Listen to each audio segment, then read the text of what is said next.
What would you do if someone you loved had a demonic attachment because of maybe a drug or an alcohol problem, and that demonic attachment from spending time with them now latched onto you?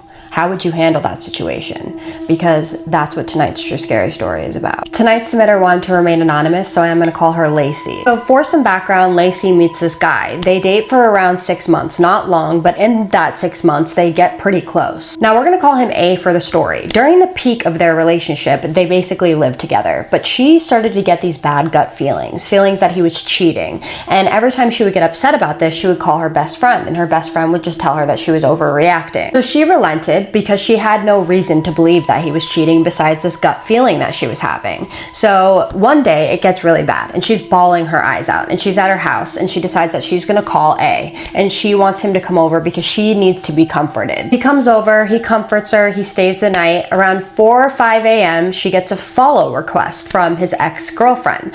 Long story short, she found out a lot of things about A in that time and in the following month. So they break up. She moves on fairly quickly, so she thinks. They go no contact for about 3 to 4 weeks. And she was barely fazed by this, mind you, but they did have mutual friends and she would hang out a lot with them.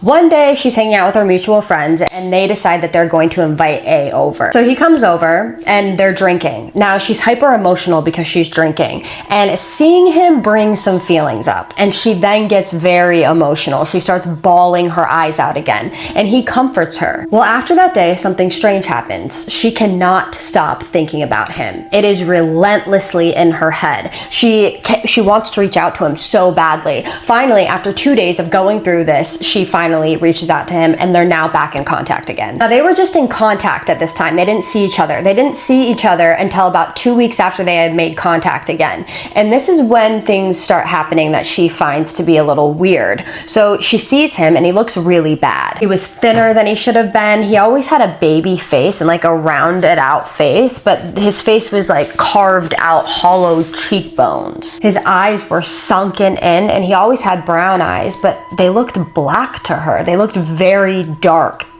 like no light reflecting off of them. His demeanor was also different. He was quieter, more paranoid, on edge. He also moved very slowly and awkwardly. She picked this up as maybe he didn't want to be around her. She didn't know what his feelings were. She thought maybe he was just being awkward. Well, they end up smoking together, and before she felt pretty awkward and uncomfortable, but now something had shifted. She feels paranoid and unsafe. Every time she looked at him, his face was off. It was nothing she could put her finger on, but it was just unsettling. And she keeps looking at him out of the corner of her eye, and she sees